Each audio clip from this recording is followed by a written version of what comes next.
In a world where time itself bends under the weight of power, Niccolò Machiavelli stands alone, holding a crown that begins to melt in his hands, not into simple liquid, but into something far more unsettling, something that flows like time itself, dripping slowly, forming patterns that resemble moments slipping away, each drop carrying with it the quiet reminder that nothing built on power can escape the slow erosion of time, that even the strongest authority eventually weakens, fades, and transforms into something unrecognizable, and those who believe their control is permanent are often the ones least prepared when it begins to dissolve.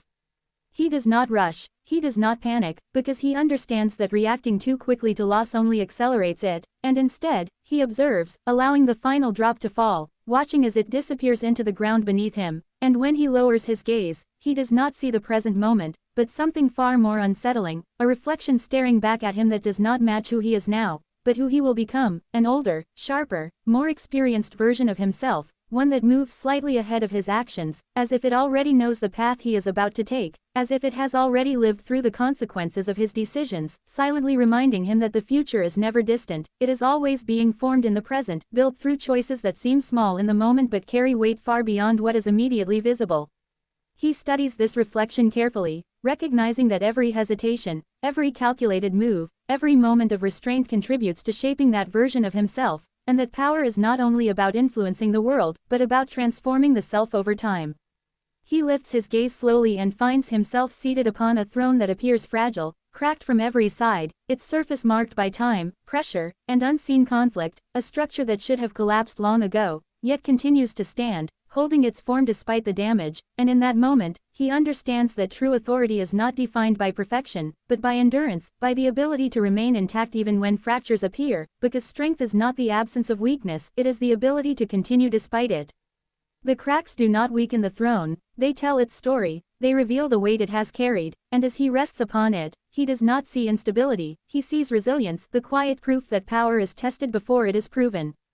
Around him, the chamber remains silent, illuminated only by faint, flickering light that casts long shadows across the walls, creating an atmosphere that feels both still and alive, as if the space itself is observing him in return.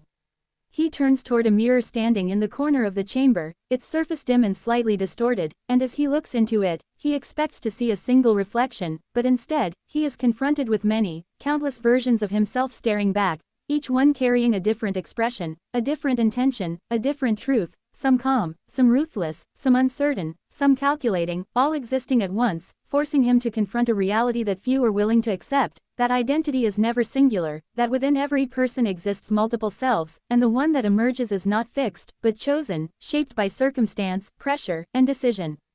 He studies each version carefully, not rejecting any of them, because he understands that denying a part of oneself does not remove it, it only hides it, and hidden traits often become the most dangerous.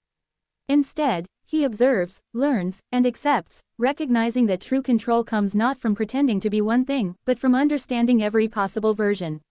of who you can become. He turns away from the mirror and steps forward, leaving the chamber behind, entering a path that begins to change beneath his feet, transforming from solid ground into transparent glass, revealing the depth below, an endless void stretching into darkness, forcing him to see clearly what was once hidden, forcing him to confront the reality of risk that lies beneath every step he takes. There is no illusion of safety anymore, no comforting blindness, only clarity, and with clarity comes responsibility, because once you see the danger, you can no longer pretend it does not exist. He walks carefully, measuring each step, not slowing down, but becoming more precise, more deliberate, because understanding risk is not a reason to stop, it is a reason to move with greater awareness. The glass reflects faint light from above, creating a fragile beauty that contrasts with the darkness below, a reminder that even the most dangerous paths can appear calm on the surface.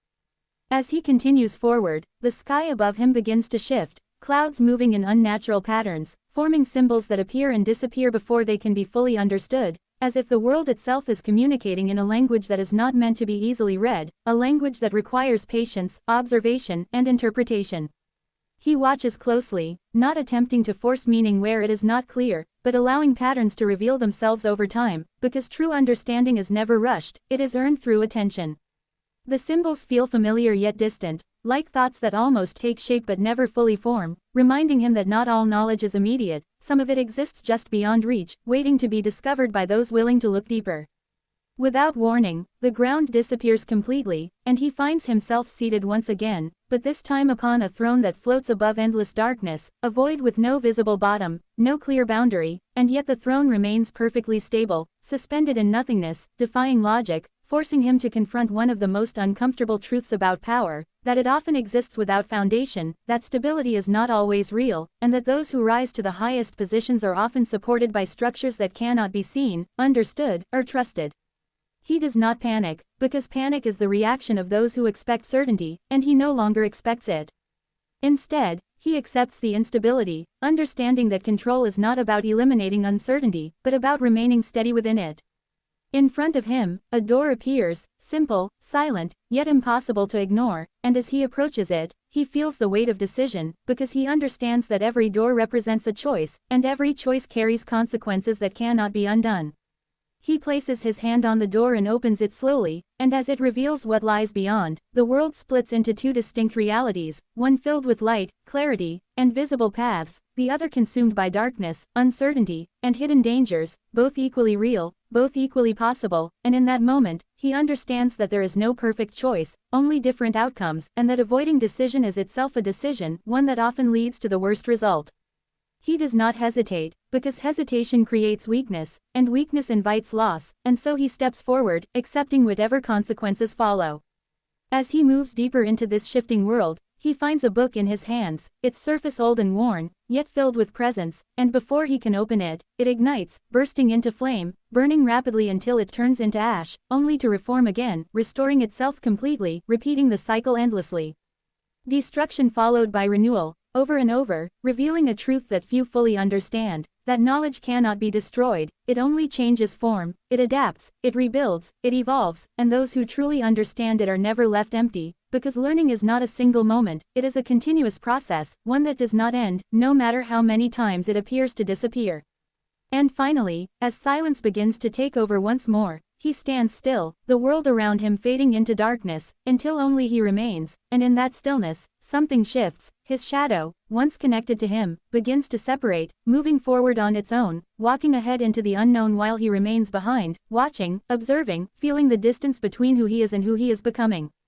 The movement is slow, deliberate, almost intentional, as if the future version of himself is already stepping into places he has not yet reached, guiding him without words, pulling him forward without force, reminding him that growth is not always visible in the present moment, it exists in direction, in movement, in the silent progression that continues even when it cannot be seen.